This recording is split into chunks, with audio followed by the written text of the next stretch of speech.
আল্লাহ তাআলা বলতেছে, ইয়া আইয়ুহাল্লাযীনা আমানু কুনু কাওয়ামিনা লিল্লাহি শুহাদাআ বিল কিসত। ইয়া আইয়ুহাল্লাযীনা আমানু, আল্লাহ পাক বলতেছেন, হে ঈমানদারেরা, হে জ্ঞানীরা, যাদেরকে আমি আল্লাহ পাক ইলম দান করেছি, হে ঈমানদারেরা, হে মুমিনেরা, কুনু কাওয়ামিনা লিল্লাহি, তোমরা মজবুত হিসাবে দাঁড়ায়া যাও আল্লাহর জন্য। কার জন্য? মজবুত হিসাবে আল্লাহর জন্য তোমরা দাঁড়ায়া যাও। কুনু কাওয়ামিনা লিল্লাহি শুহাদা বিল কিসত, তোমরা সাক্ষী হয়ে যাও, সত্যবাদীর সাক্ষী হয়ে যাও, ইনসাফের সাক্ষী হয়ে যাও, ইনসাফের সাক্ষী হয়ে তোমরা মজবুত হিসাবে দাঁড়ায়া যাও। আল্লাহ পাক এই আয়াতটা কোরআনে কারীমের মাধ্যমে ইয়া আইয়ুহাল্লাযীনা আমানু এই রকম 89টা আয়াত আল্লাহ পাক কোরআনের মাধ্যমে দিয়েছে। সুবহানাল্লাহ। 89 বার আল্লাহ পাক ঈমানদারকে ডাক দিয়েছেন, ইয়া আইয়ুহাল্লাযীনা আমানু, হে আমার চিফ গেস্ট, হে আমার বিআইপি বান্দা, হে ঈমানদারেরা, তোমরা মজবুত হিসাবে দাঁড়ায়া যাও। সাহাবায়ে কেরাম হযরত ইবনে মাসউদ রাদিয়াল্লাহু আনহু বলেন, যেই সময় নবী ইয়া আইয়ুহাল্লাযীনা আমানু এই শব্দ জুবানের মাধ্যমে যখন নবী নিয়ে আসতেন, হযরত জিবরাইল যখন ওহী নবীর সম্মুখে এসে হাজির করতেন, নবী যখন ইয়া আইয়ুহাল্লাযীনা আমানু বলতেন, আমরা সকলেই কান খাড়া করে নবীর কথাগুলো শুনতাম যে আমাদেরকে আল্লাহ পাক চিফ গেস্ট হিসাবে ডাকতেছে। সুবহানাল্লাহ। আমরা যারা মুমিন, মুমিনদেরকে আল্লাহ পাক বিআইপি বান্দা বলে, মহব্বতের বান্দা বলে আল্লাহ পাক কোরআনে কারীমের মাধ্যমে এই হিসাবে 89 বার আল্লাহ পাক আমাদেরকে ডাক দিয়েছে। সুবহানাল্লাহ। আমরা মজবুত হিসাবে আল্লাহর জন্য দাঁড়াতে হবে বন্ধুগণ, আল্লাহর জন্য মজবুত হিসাবে দাঁড়াতে হবে। তার কারণ হলো কোরআন এমন এক দামি সম্পদ, যে ব্যক্তির উপরে কোরআন আল্লাহ পাক নাযিল করেছেন তিনি হলেন দুনিয়ার মাধ্যমে সর্বশ্রেষ্ঠ। সুবহানাল্লাহ। সাহাবায়ে কেরাম বলতো, যখন ইয়া আইয়ুহাল্লাযীনা আমানু বলতো, আল্লাহ পাক ইয়া আইয়ুহাল্লাযীনা আমানু বইলা হয় কোনো কাজ করার জন্য হুকুম করেছে, নাতে কোনো কাজকে করার জন্য নিষেধ করেছে। বন্ধুগণ, অন্য আয়াতের মাধ্যমে দেখেন কিছুগুলা ইয়া আইয়ুহাল্লাযীনা আমানু পড়ি, আল্লাহ পাক কেমনে মুমিন বান্দাদেরকে আল্লাহ পাক বুঝান। এক আয়াতের মাধ্যমে আল্লাহ পাক বলেন, ইয়া আইয়ুহাল্লাযীনা আমানু ইন্নামাল খামরু ওয়াল মাইসির ওয়াল আনসাবু ওয়াল আজলামু রিজসুম মিন আমালিশ শাইতান। এই আয়াতের মাধ্যমে আল্লাহ পাক বলেন, ইয়া আইয়ুহাল্লাযীনা আমানু, হে মুমিনেরা, হে ঈমানদারেরা, ইয়া আইয়ুহাল্লাযীনা আমানু ইন্নামাল খামরু ওয়াল মাইসির। এই আয়াতের মাধ্যমে আল্লাহ পাক শরাব পান করাকে নিষেধ করেছে। আবার আল্লাহ পাক বলতেছেন, ইয়া আইয়ুহাল্লাযীনা আমানু কুনু মা'আস সাদিকিন। আল্লাহ পাক এই আয়াতের মাধ্যমে সত্যবাদীর সাথে উঠা বসা করার জন্য আল্লাহ পাক হুকুম করেছেন। ইয়া আইয়ুহাল্লাযীনা আমানু ইসতাঈনু বিস-সাবরি ওয়াস-সালাহ। আল্লাহ পাক এই আয়াতের মাধ্যমে বলতেছেন, হে ঈমানদারেরা, ইয়া আইয়ুহাল্লাযীনা আমানু, হে ঈমানদারেরা, ইসতাঈনু সাহায্য চাও আমার কাছে, বিস-সাবরি ওয়াস-সালাহ, নামাজ দিয়া এবং ধৈর্যের মাধ্যম দিয়ে আমার কাছে সাহায্য চাও। আল্লাহ পাক এই হিসাবে মুমিনদেরকে, ঈমানদারকে কোরআনে কারীমের মাধ্যমে 89 বার আল্লাহ পাক ডাক দিয়েছেন, ইয়া আইয়ুহাল্লাযীনা আমানু কু আনফুসাকুম ওয়া আহলিকুম নারা। ইয়া আইয়ুহাল্লাযীনা আমানু, হে ঈমানদারেরা, কু আনফুসাকুম, তুমি নিজে বাঁচো, তুমি নিজে বাঁচো, তুমি নিজে বাঁচো, ওয়া আহলিকুম নারা, এবং তোমার ফ্যামিলিকে জাহান্নামের আগুন থেকে রক্ষা করো। এই হিসাবে আল্লাহ পাক কয়বার বলেছেন? 89 বার আল্লাহ পাক এই হিসাবে বলেছেন। বন্ধুগণ, তার কারণ হলো আমরা আগে কে দেখতাম, মানুষ যখন মাটি কাটতো, মাটি কাটার সময় মাঝে মাঝে স্তম্ভ রাখতো, খোঁড়া রাখতো, খোঁড়া রাখার কারণ কি আমি জিজ্ঞাসা করলাম, আমার আব্বাও মাটি কাটতো, জিজ্ঞাসা করলাম এইগুলা বড় বড় খোঁড়া রাখার তার কারণ কি? কাইটা দিলেই তো সমান হয়ে যায়, দেখার মাধ্যমে সৌন্দর্য দেখা যায়। তারা বলতো এগুলা সাক্ষী। কি এগুলা? সাক্ষী। এইগুলা তার কারণ হলো, সাক্ষী রাখার কারণ কি জিজ্ঞাসা করলাম। বলে সাক্ষী রাখার কারণটা কি? কাইটা দিলেই তো সমান হয়ে যায়, আবার তো এগুলো উঠাইতে হবে। বলে সাক্ষী রাখার কারণ হলো সর্বশেষ যখন কাম কমপ্লিট হয়ে যাওয়ার পর একটা ফিতা দিয়া মাপ দিব ওই সাক্ষীগুলা, তাহলে বোঝা যাইব এই জায়গা থেকে কতগুলা মাটি উঠেছে। ঠিক না গো?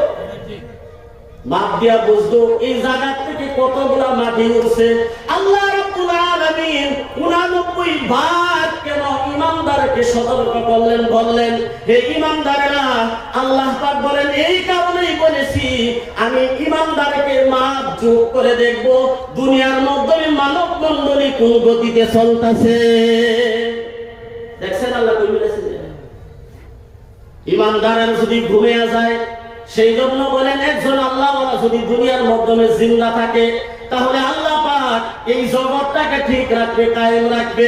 একজন আল্লাহওয়ালা ইমানদার যেই দিন দুনিয়ার জমিনে থাকবে না বন্ধুগণ, এই দিন আল্লাহ পাক দুনিয়াও রাখবে না, কিয়ামত অনুষ্ঠিত হয়ে যাবে।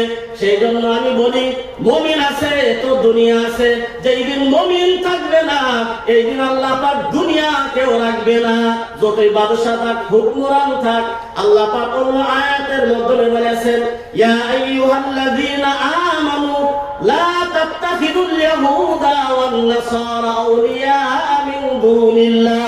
যতবার আল্লাহ পাক মুমিনদেরকে সতর্ক করেছেন, মুমিনরা ওই দিকে ধ্যান না দেওয়ার কারণে আজকে ওই জামানার মাধ্যমে মানব মণ্ডলীর উপরে লাঞ্ছিত, বঞ্চিত, অপদস্থ মানুষ হইতাছে।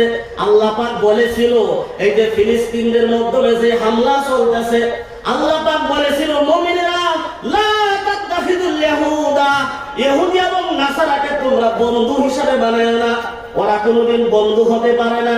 বন্ধু বানানোর কারণে আজকে ফিলিস্তিনদের ছোট ছোট সন্তানদের উপরে বোমবারি হইতেছে। বন্ধুগণ, যদি সতর্ক হইতো, আল্লাহর কথা সত্য, এই মহিলা যদি সতর্ক হয়ে যাইত, তাহলে ফিলিস্তিনের দশা আজকে এটা হতো না। বন্ধুগণ, ইয়া আইয়ুহাল্লাযীনা আমানু লা তাত্তাখিযুল ইয়াহুদা ওয়ান নাসারা আউলিয়া মিন দুনিল্লাহ। কোরআনে কারীমের দামি সম্পদ যে ব্যক্তির উপরে কোরআন নাযিল করেছে আল্লাহ পাক, বিশ্বনবী মুহাম্মদুর রাসূলুল্লাহ সাল্লাল্লাহু আলাইহি ওয়াসাল্লাম, দুনিয়ার মাধ্যমে মানব মণ্ডলীর মাধ্যমে সবচেয়ে বড়, সবচেয়ে যথেষ্ট বন্ধুগণ। আল্লাহর নবী সাল্লাল্লাহু আলাইহি ওয়াসাল্লাম কেমন যথেষ্ট ছিল আমি বন্ধুগণ বুঝাইতে চাই। বিশ্বনবী একদিন এক জায়গার মাধ্যমে বসা, সাহাবায়ে কেরাম বসা, একজন গুনাহগার মানুষ আয়েশা বলতেছে ইয়া রাসূলুল্লাহ আমি তওবা করতে চাই, তওবা করতে চাই। আল্লাহর নবী তো ভালো কথা, তওবা করতে চাও তো সুন্দর কথা। বলে হুজুর আমার কিছু কথা আছে, তো আমি তো অনেক গুনাহ করি। এটা বানি দেন গো। বলে আমি অনেক গুনাহ করছি, কিন্তু সব গুনার মধ্যে সবচেয়ে মূল গুনাহ হচ্ছে 4টা গুনাহ, যেটি সর্বপ্রথম আগে থাকে।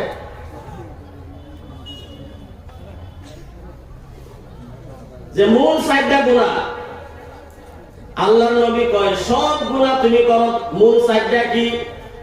বলে 1 নাম্বার হলো আমি জিনা করি, 2 নাম্বার হলো আমি কথায় কথায় মিথ্যা বলি, 3 নাম্বার হলো আমি নেশাগ্রস্ত থাকি, আর 4 নাম্বার হলো আমি চুরি করি। কয়টা হইল গো? কয়টা হইল?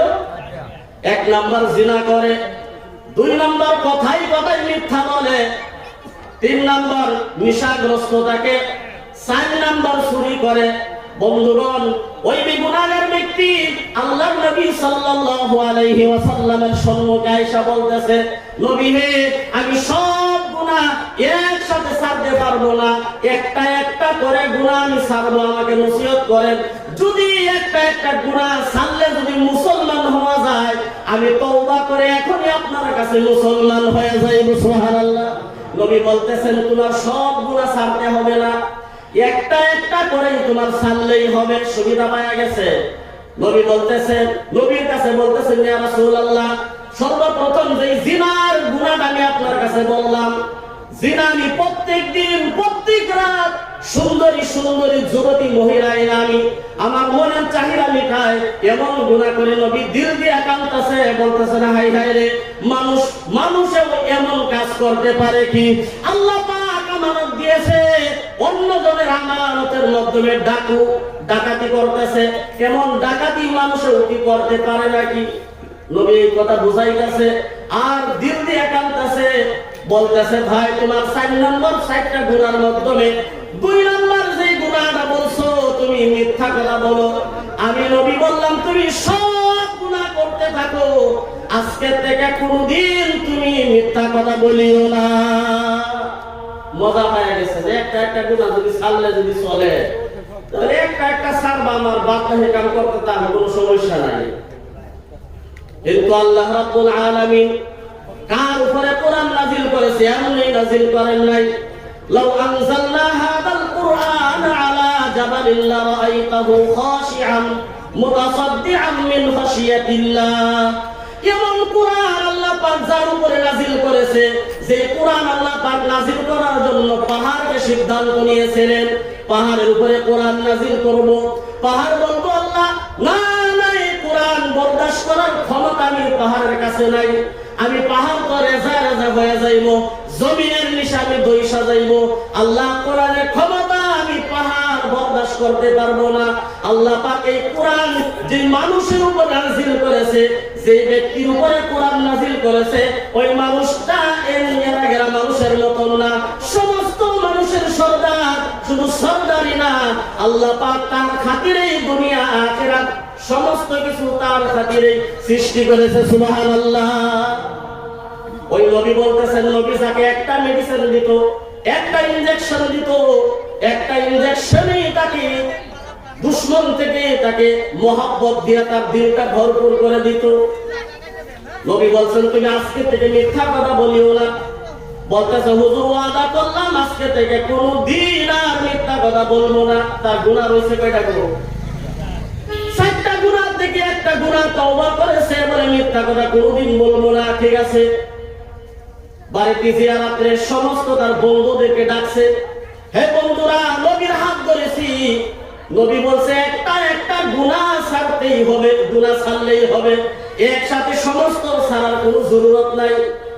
বলতেছে আজকে যাও 4 নম্বর যে চুরির কাজটা বহুত বড় এক বাড়ির মাধ্যমে চুরি করব, এমন ভাবে চুরি করব, কোটি কোটি টাকার মাল আজকে চুরি করব, যাতে করে মৃত্যু পর্যন্ত এই চুরির কামটার কোনোদিন করা না লাগে। সুবিধা মতো নাকি? বলতেছে যেহেতু মিথ্যা কথা বলতাম না, 3টা কারণ বাকি রয়েছে। চুরি করার জন্য রওনা হয়ে গেছে। বন্ধুগণ খেয়াল করবেন, আল্লাহ তাআলা জাওয়ামিউল কালিম বিশ্বনবী মুহাম্মদ রাসূলুল্লাহ সাল্লাল্লাহু আলাইহি ওয়াসাল্লামকে দিয়েছেন। নবীর এক এক কথার মাধ্যমে লাখো লাখো কোটি নসিহত রয়েছে। নবী বলছেন চুরি করিও না, বলে না চুরি করব না। চুরির জন্য রওনা হয়ে গেছে। এমন এক বিল্ডিং বাড়ির সম্মুখে গিয়ে হাজির হয়েছে, কত কোটি টাকা চুরি করবো সিদ্ধান্ত তাও করেছে। বলে আর কিয়ামত মৃত্যু পর্যন্ত আর আমি চুরি করব না। শেষ চুরি আজকে বন্ধুদেরকে বলতেছে, বন্ধুরা কালকে আমি নবীর কাছে গিয়ে চুরির তওবা করব, যেহেতু আর 3টা বাকি আছে, আজকে লাশ চুরি করব, সর্বশেষ চুরি, আজকের পরে আর কোনোদিন চুরি করা যাবে না, শেষবারের মতন করব। যখন চুরি করা প্রস্তুত হয়ে গেল বন্ধুগণ, আল্লাহ তাআলা তাকে তীর মারছে দিলের মধ্যে, ব্রেনের মাধ্যমে তীর মারছে।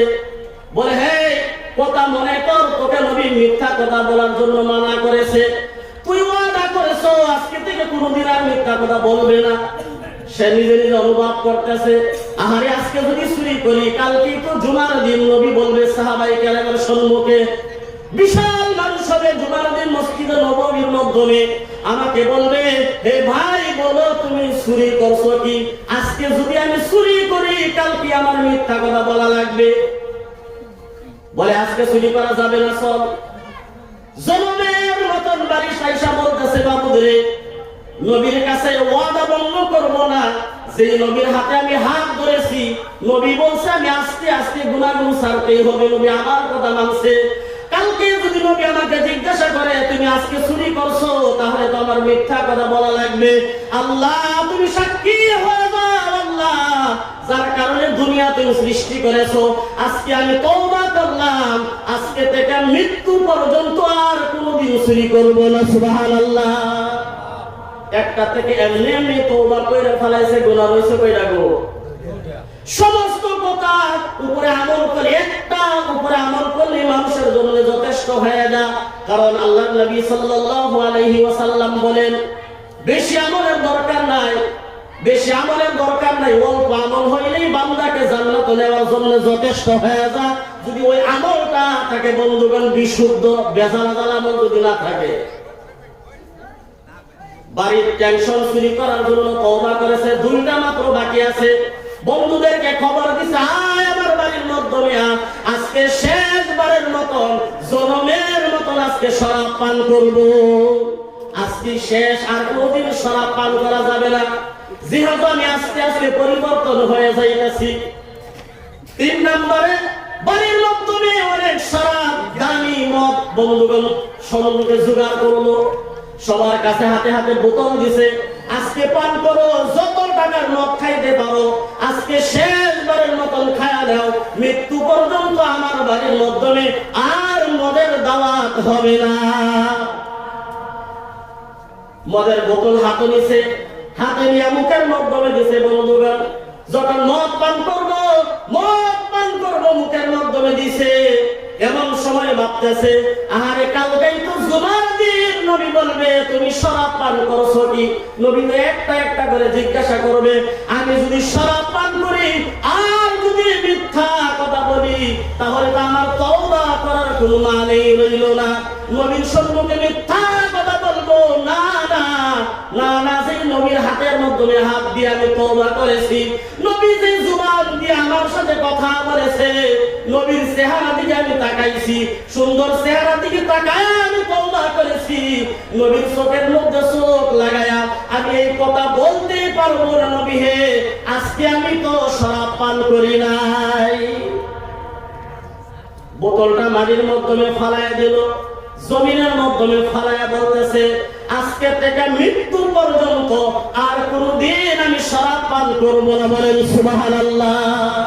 যে জুবান কি আল্লাহ পাক দিয়েছে সত্য কথা বলার কারণে বন্ধুগণ, যে জুবান কি আল্লাহ পাক দিয়েছে আল্লাহর জিকির করার কারণে, যে জুবান কি আল্লাহ পাক দিয়েছে, যে জুবান দিয়ে আব্বা বলে ডাক দেয়, যে জুবান দিয়ে আম্মা বলে ডাক দেয়, যে জুবান দিয়ে কোরআন তেলাওয়াত করি, যে জুবান দিয়ে সুবহান রাব্বিয়াল আলা আযীম করি, যে জুবান দিয়ে মানুষের সাথে আমি সুন্দর কথাগুলো বলি, নসিহত করি, ওই জুবান তো আল্লাহ পাক দিয়েছে মানুষের সম্মুখে ভালো কথা বলার জন্য, সত্য কথা বলার জন্য।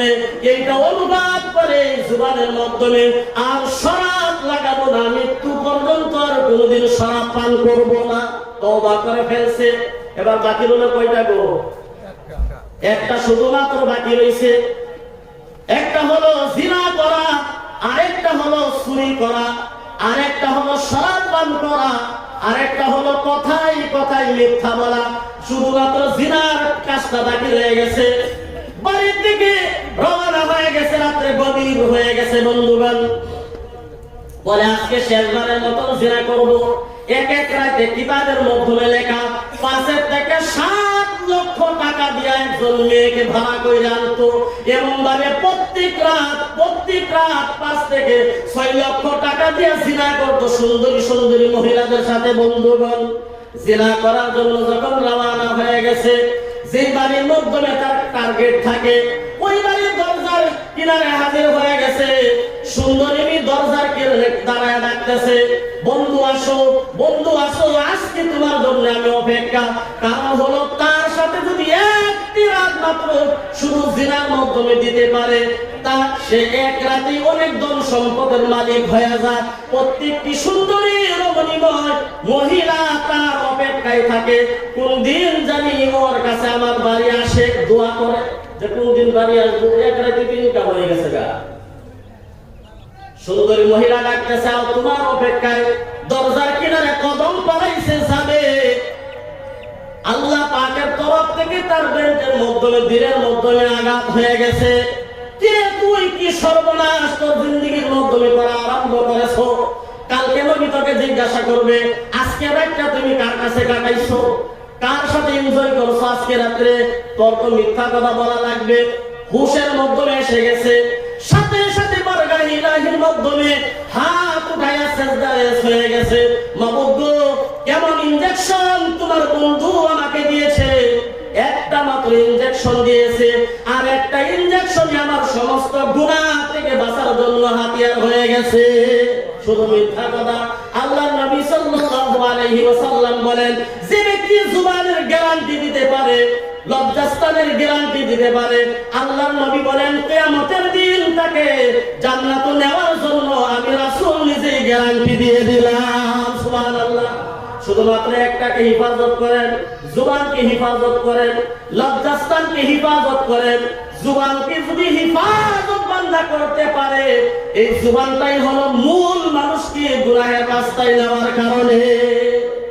সুন্দরী রমণী থেকে দূরে এসে গেছে, না না আজকে তো জিনা করা যাবে না। মহিলা দেখতেছে তোমার অপেক্ষায়, আজকে বহুদিন ধরে তোমার অপেক্ষায়, আমি দোয়া করি কোন সময় আজ তুমি আমার কাছে আসবা। এই দোয়া করতে করতে আজকেই তো রাইটটা এসেছিল আমার নসিবে, আমার নসিবটাকে তুমি ভেঙে দিও না।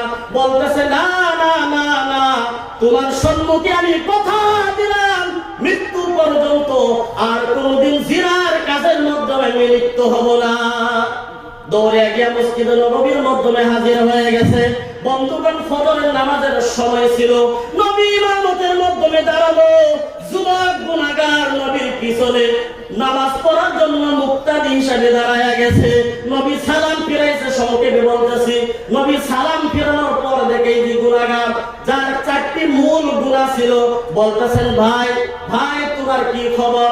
তুমি আজকে কি গুনাহ করেছো বলো? তুমি কি জিনা করেছিলা? ওই যুবক গুনাহগার তার চেহারা দিকে তাকায় নবীজি মুস্কি হাসতেছে, কারণ নবী বুঝা ফেলাইছে এমনি এমনি ফজরের নামাজের মাধ্যমে আসে নাই, নিশ্চয় তার সাথে কিছু ঘটেছে। বলতেছেন ইয়া রাসূলুল্লাহ, আপনি আমাকে এমন একটা মেডিসিন দিয়েছিলেন, এমন একটা ইনজেকশন আপনি আমার রোগের মাধ্যমে মেরেছেন, আমার জিন্দেগীর রোগের মাধ্যমে এমন একটা ইনজেকশন মেরেছেন। নবী আমি সমস্ত গুনাহ থেকে বাইসা গিয়া আজকে তওবা করে ফজরের নামাজের সময় আপনার পিছনে নামাজের জন্য দাঁড়ায়া গেলাম। সুবহানাল্লাহ, নারে তাকবীর। আল্লাহর নবী সাল্লাল্লাহু আলাইহি ওয়াসাল্লামকে এই হিসাবে আল্লাহ তাআলা জাওয়ামিউল কালিম দিয়েছেন।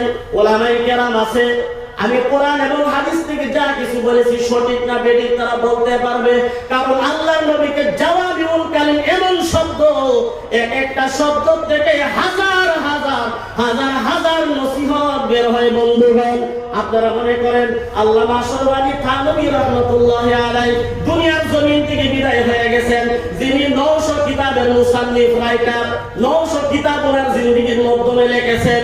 তার মাধ্যমে একটা কিতাব হলো বেহেশতি জিওর, আছে না গো? সুবাই মাধ্যমের মাধ্যমে পড়ানো হয় বেহেশতে জিওর।